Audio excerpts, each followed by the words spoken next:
এটা বিচার ব্যবস্থাকে কলুষিত করে, এটা আমাদের সংবিধানের মূল মন্ত্রটাকে খর্ব করে। এবং কোনো সন্দেহ নেই যে অবসরের পর অথবা অবসরের ঠিক আগে এইরকমভাবে কোনো একটা রাজনৈতিক দলে যুক্ত হয়ে যাওয়াটা সেই রাজনৈতিক মনোভাবকে সাহায্য করতে পারে, কিন্তু সেটা আমাদের সংবিধানকে বা তার গুরুত্বকে খর্ব করে, সংবিধানের মূল স্পিরিটকে খর্ব করে। মঙ্গলবার আলিপুরদুয়ারে আসেন সিপিএম নেতা সুজন চক্রবর্তী। এদিন জেলা সিপিএম আয়োজিত কর্মসূচিতে যোগ দেন। এদিন আলিপুরদুয়ার জেলা কার্যালয়ে সাংবাদিক সম্মেলন করে সুজন চক্রবর্তী জানান, রাজ্যের 42টা কেন্দ্রে প্রার্থী দিতে আমরা প্রস্তুত। সুজন চক্রবর্তী জানান, আমরা চাচ্ছি তৃণমূল ও বিজেপিকে পরাস্ত করতে, সবাই ঐক্যবদ্ধ করতে, এজন্য আমরা একটু অপেক্ষা করছি। এদিন সুজন চক্রবর্তী শাহজাহান শেখ প্রসঙ্গে জানান, রাজ্যের পুলিশ অপরাধীদের পাশে দাঁড়িয়েছে, তারা এই তদন্ত করতে পারবে না। তাই হাইকোর্ট যে সিদ্ধান্ত নিয়েছে সেই তদন্ত সিবিআই হাতে দেওয়া সঠিক। পারলো না, অথচ বিজেপি তার প্রার্থী ঘোষণা করে দিল, তারা প্রচারও শুরু করলো। কতটা পিছিয়ে থাকলেন আপনারা? বিজেপি কিছু প্রার্থী ঘোষণা করেছে, তার মানে বিজেপি প্রস্তুত, এভাবে তো দেখা উচিত না। তাহলে তো বলতে হবে বিজেপি বাকি যেগুলোতে দেয়নি, 543টার মধ্যে প্রায় 3 ভাগের 2 ভাগের চেয়ে বেশি তো দেয়নি, তাহলে সেগুলোতে বিজেপি অপ্রস্তুত, ওগুলো বিজেপি হারমে ধরে বসে আছে। ফলে ওইটা কবে কে ক্যান্ডিডেট অ্যানাউন্স করলো তারপর সব নির্ভর করে না। বিজেপি তার মতো কিছু অ্যানাউন্স করেছে, তৃণমূল এখনও অ্যানাউন্স করেনি। আবার মিউনিসিপ্যালিটি ইলেকশানে ভোটের দিন ঘোষণার সাথে সাথে, ভোট ঘোষণার সাথে সাথে আমরা প্রার্থী দিয়েছিলাম। ফলে ওটা যখন যে যেরকমভাবে করেন, আমরা বিশেষ করে বিজেপি এবং তৃণমূলকে হারাবার জন্য সবাইকে একজোট করতে চাইছি, তার জন্য একটু আমাদের সময় লাগছে, সেইটা আমরা ইতিমধ্যে ঠিক করে ফেলবো। আমি জানি না, আপনি যদি দাঁড়াতে চান আপনি প্রস্তাব দিতে পারেন। বলছি, কংগ্রেসের সঙ্গে আপনাদের জোট নিয়ে জোট প্রক্রিয়াটা কতদূর পর্যন্ত এগুলো এখনো পর্যন্ত পরিষ্কার? আমাদের রাজ্যের সম্পাদক মোহাম্মদ সেলিম, তিনি কালকে একটা বিবৃতিতে সোশ্যাল মিডিয়াতে আপনারাও দেখেছেন, তিনি যেটা বলেছেন, আমরা প্রস্তুত, 42টা কেন্দ্রের প্রার্থী আমরা প্রস্তুত।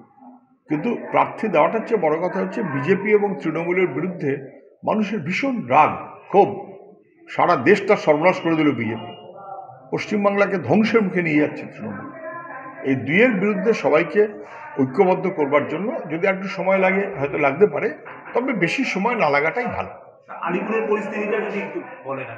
আলিপুরের পরিস্থিতি আমার চাইতে আমার বন্ধু কমরেড কিশোর এখানে আছেন, তিনি অনেক ভালো জানেন, তিনি বলতে পারবেন। যদি ইফ যদি বাট কিন্তু হোয়াট মানে কি, এ মানে হয় না। আমরা 42টা কেন্দ্রেই প্রার্থী আমরা আমাদের মতো করে স্থির করে রেখেছি, কিন্তু আমরা কোনোটাই অ্যানাউন্স করছি না এই কারণেই, বা করবো না এই কারণেই যে একটা প্রক্রিয়া চলছে, সেই প্রক্রিয়ার মাঝখানে অ্যানাউন্স করে দেওয়াটা খুব সমীচীন না। আমরা বরঞ্চ বাকিদেরও বলছি আরেকটু স্পিড আপ করবো। কতদিন অপেক্ষা করবে? ওটা পাঁজিপুতি দেখতে হবে, পাঁজিপুতি দেখে আমরা চলি না, ওটা তৃণমূল চলে, ওটা বিজেপি চলে। ওই দেখলেন না যে শাহজাহানকে পুলিশের ঘেরাটোপের মধ্যে ছিল, কখন ঘোষণা করবে সব দিনক্ষণ থেকে হিসেব করে করতে হয়েছে। মাঝ রাতে, রাত্রি 1টার সময় উনি যেখানে আছেন সেখান থেকে 22 কিলোমিটার দূরে, অতএব সবাই জানে উনি পুলিশের ঘেরাটোপে আছেন। আমরা পাঁজিপুতি দেখে সব করি না। কংগ্রেসের সাথে তৃণমূলের কোনো গোপন আঘাত কিছু হচ্ছে নাকি, বা আলোচনা? সেটা কংগ্রেসের নেতারা বলতে পারবেন, তৃণমূলের নেতারা বলতে পারবেন। আমি কংগ্রেসও করি না, আমি তৃণমূলও করি না, বলতে পারবো, আমি মনে করি না।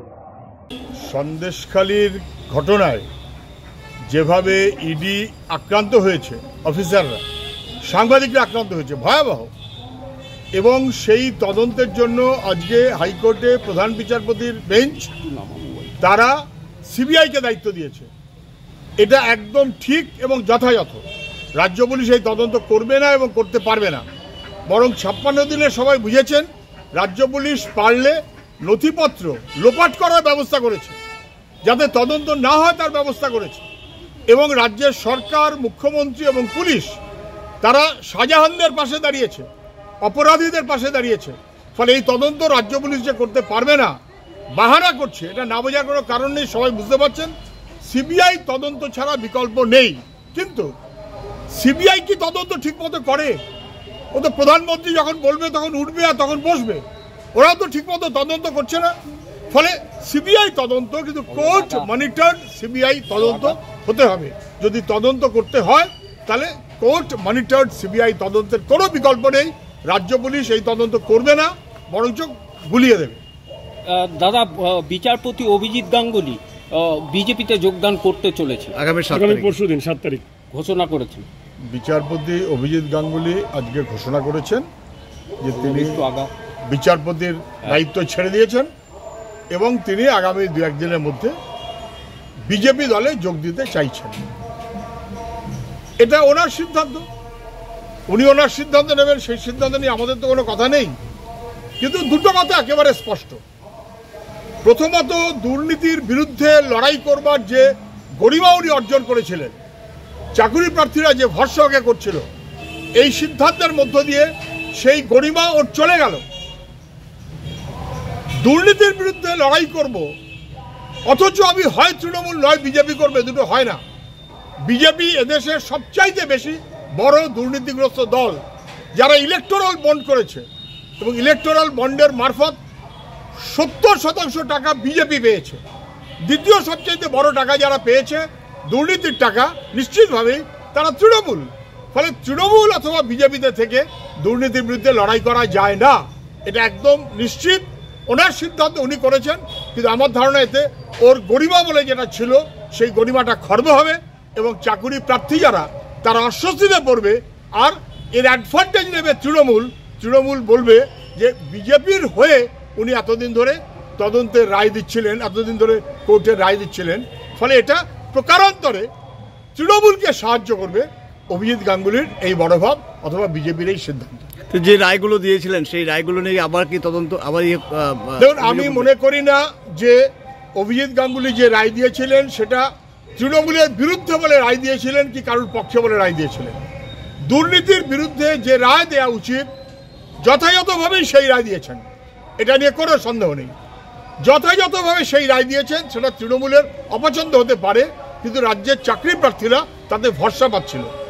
তৃণমূল যেভাবে চলেছে তাদের তৃণমূল এই রায়টাকে এখন রাজনৈতিকভাবে তাদের পক্ষে কাজে লাগাতে চাইবে এবং বিজেপি এই সুযোগটা করে দিল। আমার ধারণা বিজেপির পাতা ফাঁদে যদি কেউ পা দেন তাহলে সেটা তার ব্যাপার, এবং বিজেপির পাতা ফাঁদে পা দিয়ে দুর্নীতির বিরুদ্ধে লড়াই করা যায় না।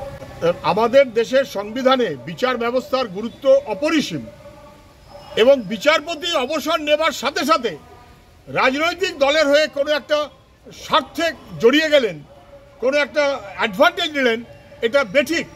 ঠিক তেমন করে এই রিটায়ার করব ঠিক তার মুখে আমি দল ছেড়ে ভোটে দাঁড়িয়ে গেলাম সাংসদ হব বলে, এটা কখনো চলে না। এর আগে আমরা দেখেছি রঞ্জন গগৈ তাকে বিজেপির সুবিধা করে দিয়েছে, এই মনোভাব থেকে বিজেপি রাজ্যসভার মেম্বার করেছেন, অথবা সেই তদন্তেই সেই রায়ে অন্য যারা ছিলেন বিচারপতি তাদের কাউকে রাজ্যপাল করে দিয়েছেন। ফলে বিজেপি বুঝিয়ে দিয়েছে যে বিজেপির স্বার্থ রক্ষা করার জন্য রঞ্জন গগৈদের বিজেপি পুরস্কার দিয়েছে।